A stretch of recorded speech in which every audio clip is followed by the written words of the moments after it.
Michel Onfray, créateur de l'Université populaire de Caen et auteur d'une centaine d'ouvrages traduits dans le monde entier. Vous avez également créé une web TV indépendante. Philosophe français le plus lu et le plus apprécié du grand public, vous vous lancez dans un nouveau grand cycle philosophique, une vaste histoire philosophique de l'Occident en 4 volumes, dont le premier, Déambulation dans les ruines, paraîtra en septembre.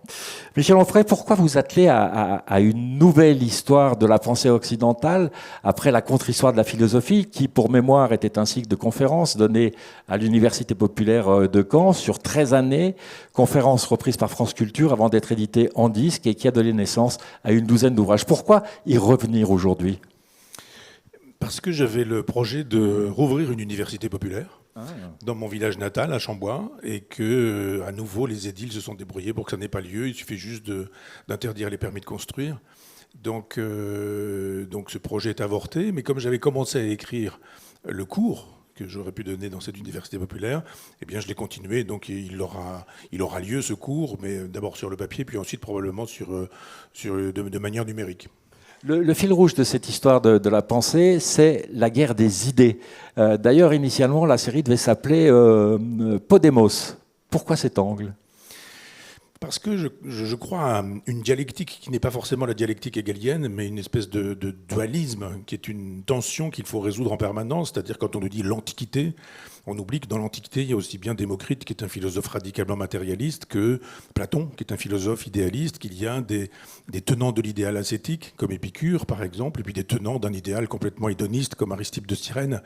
Et donc, je voulais mettre en tension des penseurs en disant il y a ceci, puis il y a cela. Le titre aurait pu être celui d'un livre de Kierkegaard, ou bien, point de suspension.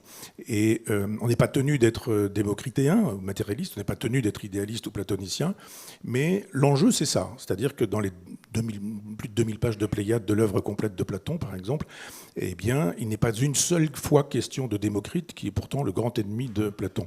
Donc je vais chercher dans les non-dits ce qui peut expliquer le fonctionnement d'un certain type de comportement philosophique. Il a toujours en tête, Platon, cette idée, c'est le cas de le dire, qu'il faut assassiner Démocrite. Donc je les mets tous en tension sur il y a une trentaine de personnages pour ce premier chapitre, ce premier volume. Du moins, moi aussi, je vais faire une tétralogie en plusieurs volumes. Il ne faut pas le dire à Gilles Aéry, mais on est parti pour 4. Oui, j'ai cru comprendre que ça pourrait être plus que 4. Ça pourrait, parce que quand j'ai démarré l'Université populaire de Caen, j'étais parti aussi pour 4 ou 5 volumes, et puis il y en a eu, pour le coup, 3 fois plus.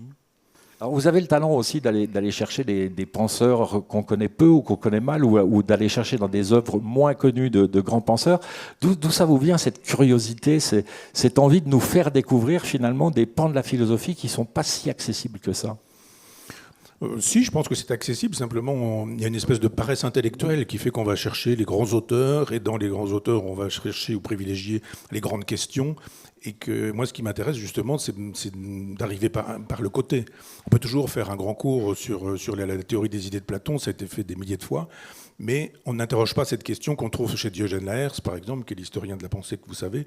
On n'interroge pas cette question du pourquoi ce silence, j'y reviens, mais concernant Démocrite.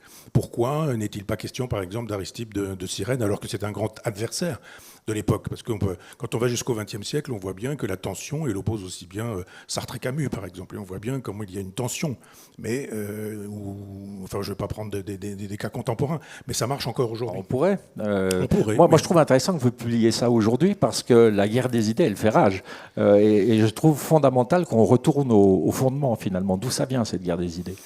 Je ne suis pas sûr qu'il y ait une guerre des idées. Il devrait pouvoir y en avoir une. Ça voudrait dire qu'on ne s'étripe pas. Et encore, si je reprends l'exemple Platon et Démocrite, Platon a eu le désir de faire brûler la totalité des œuvres de Démocrite. Et ce sont des pythagoriciens qui lui ont dit « c'est pas la peine d'essayer, il y en a trop, il a trop de succès, et on n'y parviendra pas ». Mais donc, il y a aujourd'hui une tendance à l'insulte. Vous allez me dire, on pourrait aussi faire une histoire de la philosophie par l'insulte, mais on voit bien comment, par exemple, chez Voltaire et Rousseau, ça s'insulte beaucoup aussi, et qu'il y a des occasions de ridiculiser l'adversaire pour pouvoir en triompher plus facilement. Platon, d'ailleurs, a commencé comme catcheur, Et on a oublié qu'il avait été catcheur, puis poète aussi, et puis homme de théâtre, et il est toujours catcheur. C'est-à-dire quand il invente un sophiste, un Protagoras ou un Gorgias, il est toujours ridicule. Quand il invente un hédoniste comme Phileb, il est toujours aussi ridicule. C'est facile de triompher de personnages qui ont aussi peu de répondants. Ce premier volume est consacré aux penseurs de l'Antiquité, à la philosophie conçue comme sagesse et art de vivre. Sur les principaux thèmes de la philosophie morale, les philosophes avaient déjà des visions extrêmement antagonistes, finalement. Tout y est. C'est ça qui est extrêmement intéressant, c'est-à-dire que sur la question du mariage, vous avez ceux qui pensent que le mariage, les pythagoriciens par exemple, notamment des femmes pythagoriciennes, Théano, Perictionée, enfin des femmes dont on ne parle jamais, il y a une défense du mariage, du maquillage, de la femme, elle est faite pour la cuisine, la vaisselle, le ménage, etc. Et puis d'autres comme Aristippe de Cyrène par exemple, ou les cyniques. Diogène, Cratès et quelques autres, voire Hipparchia, qui est aussi une des rares femmes de l'Antiquité, qui nous disent ah mais pas du tout, c'est libertinage total et généralisé. Donc j'oppose effectivement les tenants du mariage, de la fidélité, de la monogamie, de la procréation, etc. Et puis les tenants d'un libertinage. Et on voit bien comment le christianisme par la suite va s'emparer plutôt des pythagoriciens et pas du tout des cyniques. Ce qui explique par la suite, par exemple, que nous avons conservé le corpus pythagoricien, nous avons conservé le corpus platonicien, mais nous avons perdu presque la totalité du corpus épicurien. Épicure a écrit 300 livres, il reste 3 lettres. Et 3 lettres, dont 2 sont consacrées, une à la cosmogonie, une à la physique, bon c'est intéressant, et une seule à la morale, la fameuse lettre à Ménécée. Donc après on voit bien que quand il s'agit de donner la vie à des auteurs passés, le christianisme va choisir ceux qui sont utiles à sa vision des choses. Par exemple Aristote et l'aristotélisme, tout ce qui permet la scolastique, la question de la forme, de la puissance, des attributs, ou toutes ces choses qui permettent au Moyen-Âge de dire que dans une hostie, il peut y avoir réellement le corps du Christ, la fameuse transubstantiation. Et donc, il faut bien qu'on ait gardé des auteurs, comme Aristote, et puis qu'on en ait évincé d'autres. On n'a plus, par exemple, les textes d'Aristippe de Cyrène. Moi, j'ai fait une édition il y a très longtemps, mais uniquement avec des fragments. Il reste vraiment très peu de choses, et la plupart du temps, des fragments commentés par des gens critiques. Donc, ils disent « Ah, il dit ceci, c'est une sottise, etc. » Il dit ceci, 2 points vers les guillemets. On extrait, et on a un tout petit corpus. C'est pas grand-chose, en fait, des cyrénaïques.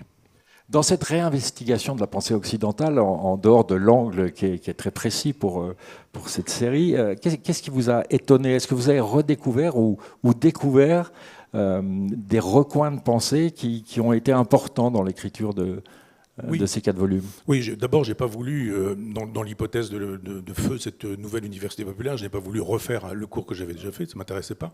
Et comme j'aime le travail, j'avais envie, non plus de refaire des cours sur des gens sur lesquels je m'étais déjà un peu appesanti. Et donc, j'ai cherché des marginaux, ou des auteurs dont on parle assez peu. Et voir des auteurs qu'évidemment je n'avais pas lus, j'ai pas tout lu, mais j'ai apprécié de lire des gens que je ne connaissais pas très bien, comme Porphyre, ou comme Jamblique, ou comme Proclus, qui sont des néoplatoniciens, comme on dit pour aller vite, mais qui sont extrêmement intéressants, qui peuvent être éminemment techniques sur la question de l'un bien, du nous, enfin, comment est-ce qu'on peut traduire ces choses-là. Enfin, ça peut être effectivement ce qu'on fait habituellement sur ces sujets. Mais j'ai trouvé, par exemple, des traités concernant le végétarisme chez Porphyre qui sont extrêmement contemporains. Tous les arguments que les écologistes peuvent avoir aujourd'hui, les véganes plutôt, peuvent avoir, on les retrouve déjà chez Porphyre, qui lui s'appuie sur une pensée qui est évidemment, elle, platonicienne. Donc soit je parle d'auteurs qu'on connaît, soit je parle d'auteurs qu'on ne connaît pas, ça c'est ce que je faisais déjà avec l'ancienne contre-histoire de la philosophie. Et quand je parle d'un auteur connu, par exemple j'en parlais tout à l'heure, Platon et Démocrite, j'en parle sous l'angle d'un conflit par exemple méconnu, le fameux conflit polémique, et puis après des auteurs, si on connaît le nom de Porphyre, on connaît souvent la vie de Plotin par Porphyre, tout petit texte magnifique qui nous raconte ce qu'était la vie concrète pour le coup, mais on ne connaît pas ces textes sur le végétarisme qui sont passionnants, qui sont vraiment très intéressants. C'est une vision du monde, le véganisme. Déambulation dans les ruines est le premier volume. Il sera suivi de construction d'une cathédrale, édification d'un temple et profanation d'un cénotaphe. Pourquoi avoir associé chaque période à un édifice, à une construction dans le titre de ces volumes ? Parce que, par exemple, moi j'aime beaucoup l'architecture et souvent les gens ne voient pas les étages dans les architectures. Ils disent ah, elle est du XIIe siècle cette église. On dit non, 12, puis 13, puis 15, puis etc. Et l'histoire des civilisations, ce que je me propose de faire, notamment l'histoire de notre civilisation, ça supposerait qu'on puisse partir très en amont. Alors évidemment, il y a le monde gréco-latin, gréco-romain, et puis après, il y a le monde judéo-chrétien, et puis après, peut-être qu'il y aura un appendice, on a un volume de 500 pages, qui montrera quelles civilisations nous préparons, parce que les civilisations s'enclenchent, on le sait depuis Paul Valéry, évidemment, elles sont mortelles, mais si elles sont mortelles, c'est qu'elles sont nées un jour, elles sont nées de parents. Donc bien sûr qu'il faudrait parler d'Assur, de Sumer, de Babylone, pour essayer d'expliquer pourquoi toute cette pensée a rendu possible un jour la pensée juive, puis la pensée grecque, puis après comment la pensée juive a rendu possible le christianisme, et tout ça s'enclenche. Et donc il y a des moments où des fragments de civilisation s'effondrent, puis des civilisations, des morceaux de civilisation nouvelles réapparaissent. On voit aujourd'hui l'intelligence artificielle, le monde virtuel, les fake news, la conquête spatiale, enfin toute cette civilisation nouvelle, post-humaine, qui pour le coup se prépare, une civilisation post-occidentale. Tout ça suppose un enchaînement dialectique, et ce qui était très intéressant pour moi, c'était de voir quels étaient les grands moments de ces enchaînements dialectiques. Évidemment, la naissance de Jésus, mettons ça entre guillemets, mais de ce fameux concept qui est fabriqué à partir de l'Ancien Testament. Et puis comment, à un moment donné, des philosophes commencent à dire, bon, la scolastique, on arrête, et puis on va essayer de penser par nous-mêmes. On rend beaucoup hommage à Descartes, qui aurait, dit-on, rendu possible le jeu, le JE, le fameux cogito. Cogito, il est déjà chez Saint-Augustin, hein. Mais le vrai révolutionnaire, c'est Montaigne. Parce que sans Montaigne, pas de Descartes, pas de Pascal et pas les autres. Et donc il y a une autre rupture épistémologique, là pour le coup, où Montaigne dit on arrête avec la scolastique.